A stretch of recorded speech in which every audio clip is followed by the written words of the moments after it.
14.9 billion SAND tokens were minted in a single exploit, roughly 5 times the entire maximum supply of 3 billion. Yet the real value drained from legitimate reserves appears to be only around $675,000. That enormous gap is not a contradiction, it is the central lesson of this incident. On the 22nd of August 2026, the Sandbox halted all SAND token transfers on Base and BNB Smart Chain after discovering a vulnerability in its cross-chain bridge. In plain terms, the bridge is the piece of software that moves SAND between different blockchains. If that bridge is compromised, an attacker does not need to steal the asset on Ethereum, they can simply create unbacked copies on a connected chain. The Sandbox has told users not to buy, sell, or trade SAND on Base or BNB Smart Chain because liquidity has been affected. Meanwhile, SAND on Ethereum and Polygon has not been touched.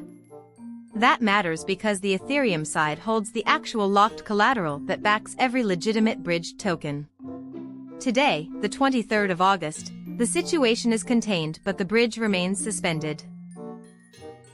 The technical detail matters here, because this was not the usual private key theft. Blockchain security firm Blockaid says the attackers hijacked LayerZero Delegate permissions through a function called approveAndCall on SAND's omni-chain fungible token contract on Base. Let me translate that. LayerZero is a protocol that lets tokens move across chains. An omni-chain fungible token is one designed to exist on multiple networks while being backed by a single source.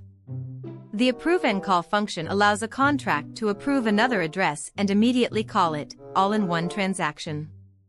If the permission logic around that function is loose, an attacker can take over an administrative role called a delegate. Once they had that role, they could mint SAND on Base without depositing any real collateral. The result was 14.9 billion SAND minted across 2 attacker addresses, flagged by PeckShield. That figure is 5 times the 3 billion maximum supply, which sounds catastrophic. But minting a token is only the first step.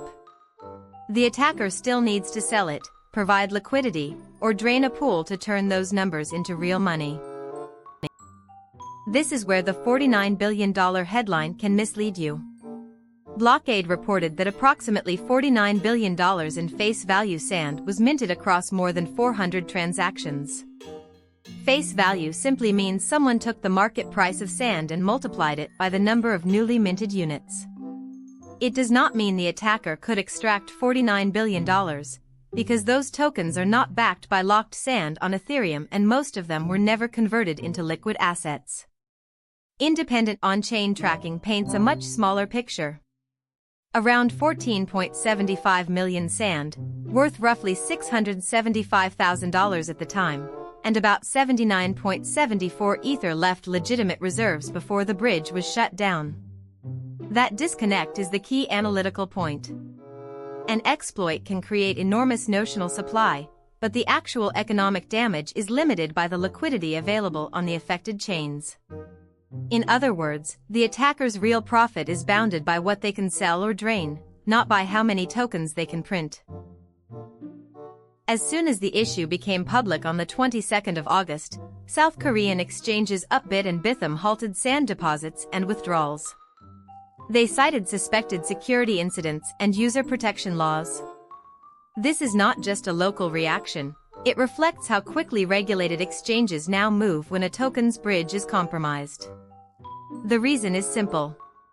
If an exchange accepts a bridged token that is unbacked, it risks letting an attacker deposit worthless copies and withdraw real assets, such as Ether or stable coins.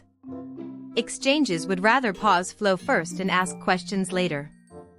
For liquidity providers on Base and BNB Smart Chain, the situation is more painful. The Sandbox has secured a snapshot from before the incident and is preparing a compensation plan. That snapshot is important because it determines who is eligible based on their pre-attack positions. If you were providing liquidity after the exploit, you may not be covered.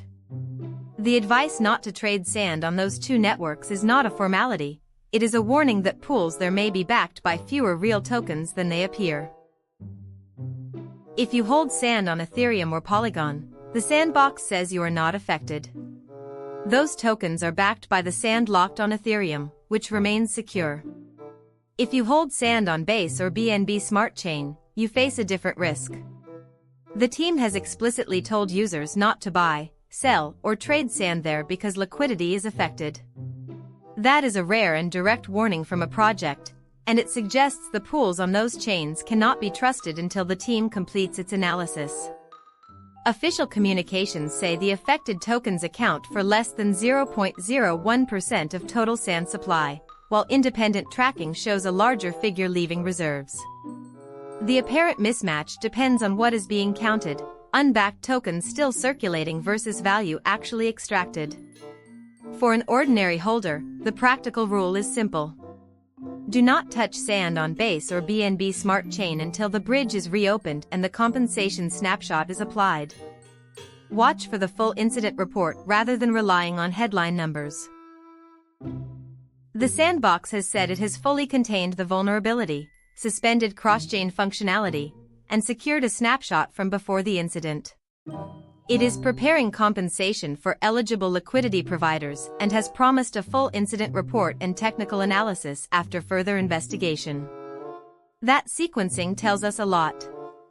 Compensation before the final report means the team is prioritizing trust and limiting legal or community backlash. It also means the final numbers could change as more on-chain analysis comes in. The fact that they took a snapshot before the incident is the most important part for anyone expecting reimbursement. Snapshots are used to freeze the set of addresses and balances that will be made whole. If you bought into a compromised pool after that snapshot, you are likely not part of the plan. The big open question is when, or if, SAND bridging to Base and BNB Smart Chain will resume. No restart date has been given, and given the need to fix the approveAndCall permission logic and audit the rest of the bridge, a slow reopening is the responsible approach. Sandbox is not an isolated case. Cross-chain bridges have repeatedly become attack targets because they expand the attack surface. A token on one chain may be hard to touch, but each connected network adds new code, new permissions, and new ways to create unbacked assets. In this case, the flaw was not in the main SAND token on Ethereum, it was in the permissions around a convenience function on Base. That is the pattern worth watching. Security firms like PeckShield and Blockaid detected and flagged the minting quickly, which is why the bridge could be halted before the damage grew much larger. The lesson for investors is to look beyond headline mints. A $49 billion face value sounds terrifying, but the actual extractable value was closer to $675,000 because liquidity on the affected chains was thin. That does not make the exploit harmless, it makes it financially contained. Going forward, projects will need to treat delegate permissions on omni-chain contracts as high risk, not as standard boilerplate. For the next few days, the key updates will come from three places. First, the Sandbox's official channels, where the compensation plan and final incident report should be published. Second, on-chain security firms, who are likely to confirm the exact value drained and whether any stolen funds have been frozen or moved. Third, regulated exchanges, especially in South Korea, which may resume SAND deposits and withdrawals only after they are satisfied the bridge is safe. If you hold SAND, your immediate task is to check which network your tokens are on and to follow the project's advice not to trade on Base or BNB Smart Chain. The broader takeaway is that a bridge exploit can inflate supply numbers dramatically while causing a much smaller real loss. What matters is not how many tokens are minted, but how much liquidity can actually leave the system. Sandbox contained this quickly, but the incident is a reminder that cross-chain convenience always comes with cross-chain risk.